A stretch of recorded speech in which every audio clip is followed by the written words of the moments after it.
house that I grew up in Stoke Newington, was a masonette, and it had a very small garden in the back. The garden was always overgrown. It was always wild. It always needed tending to.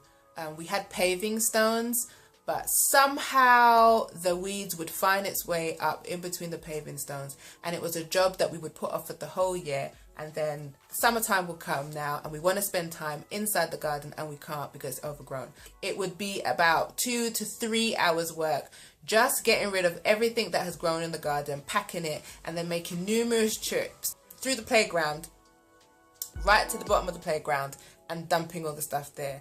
It was a horrible job and I hated it, but that sense of satisfaction once the garden was finished was amazing. And then we would spend the rest of the summer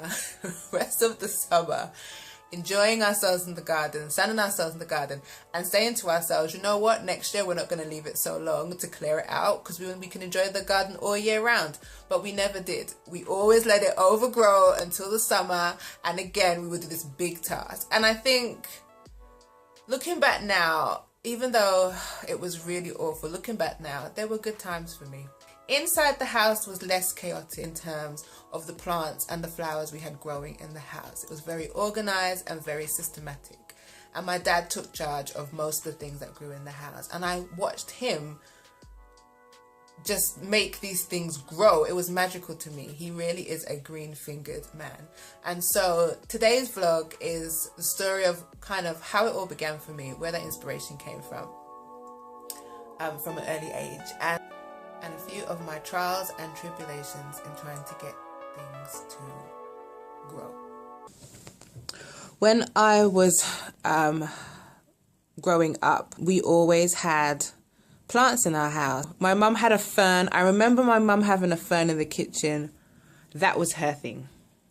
But my dad was the green-fingered one, and I used to watch him tend to his plants, and I used to help him, and I just grew up in the house with that. And when my parents got divorced and my dad moved out, that kind of gardening was just part of what I loved to do, and I kind of just continued with that. So any plants that were in the house were tended by me. My mum did have a busy Lizzie.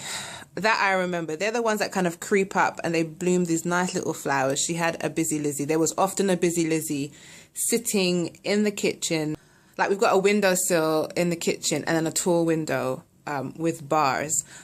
You know, I always thought those bars were a design feature, but they're not. Looking back now, they're not a design feature. They're just to stop people if they break the window, if they stop people from coming in. But when I grew up, I just always thought they were a design feature of the of the windows, because my dad painted them both. He painted the one in the kitchen green, and he painted the one in the living room, because we had the same bars in the living room window, brown. So, and they were diamond shaped as well, not like normal. I'll show you.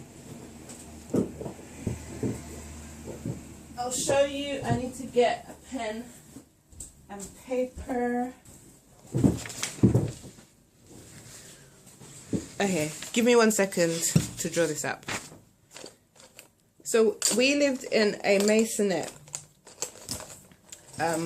My mum still lives there. Basically, on our estate was a row of ground floor flats. All of those ground floor flats had 2 floors in themselves. So we had a downstairs and then we had an upstairs where all the bedrooms are. And they're all kind of like one block. On top of us, we then had another row of flats, but they were all 1 bed flats.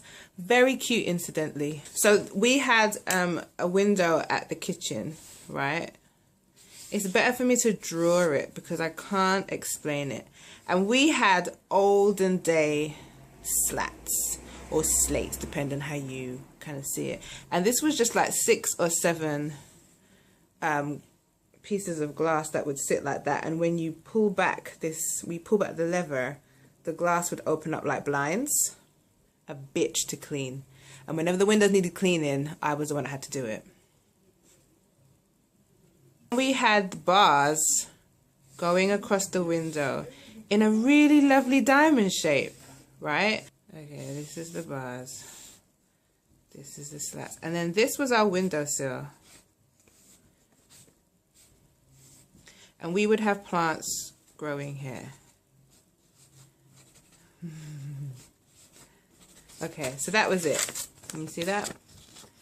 This was the window in pink. These are the slats, and then these blue diamond shapes were the bars. And I always thought they were a design feature. Yeah, and then our plants would be here, and they would grow. And so her Busy Lizzie would grow all up here, and this is where the plants would sit.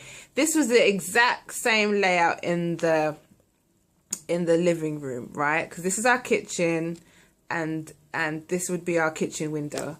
So that was the setup. That was the situation that was going on. Now that you've seen this, you can understand what I'm saying. So all our pot plants sat there on the windowsill and grew up the window. Cool. I took care of all of those plants. I don't care what anyone will tell you. I'm telling you here and now. This is my version of events. I took care of all the plants in the house, and I bought 99% of the plants in the house. And any plant that got into the house was because I kind of... my powers of persuasion, I would persuade my sister and my mum to buy it. We had a cordyline, ivy plant. I bought the ivy plant. A yucca. That yucca came from IKEA. We were in IKEA one day. We went round to the plant section. I saw it. It was a good deal. I said, please, can we buy it? Everyone was like, I'm not sure. I was like, come on, let's buy the yucca. We bought the yucca. I think the yucca is still alive today. That was about 7 years ago. 7 or 8 years ago, and I looked after the yucca. I would fertilize everything. Wait, let's take a bit of my green juice. Yums.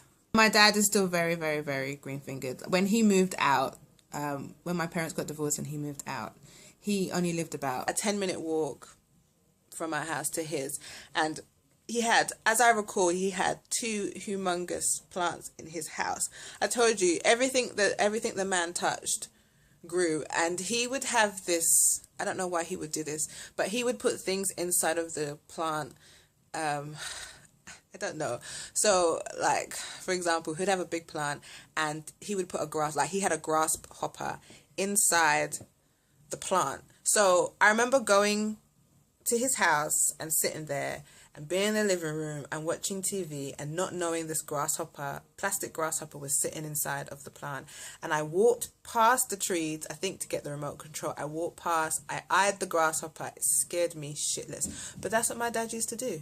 One of the hardest things you can grow is a palm tree. And we had a palm tree plant growing in our house for years. I mean, like literally years and years, and it was a really big seed in a really big pot, and he kept that seed going for ages. Like, proper respect. Amazing. And we had a money plant that just grew. We never saw the money, but the plant grew. Okay, that's the end of that story. I'm gonna go do something else. Thanks for listening. I don't know what you heard about me.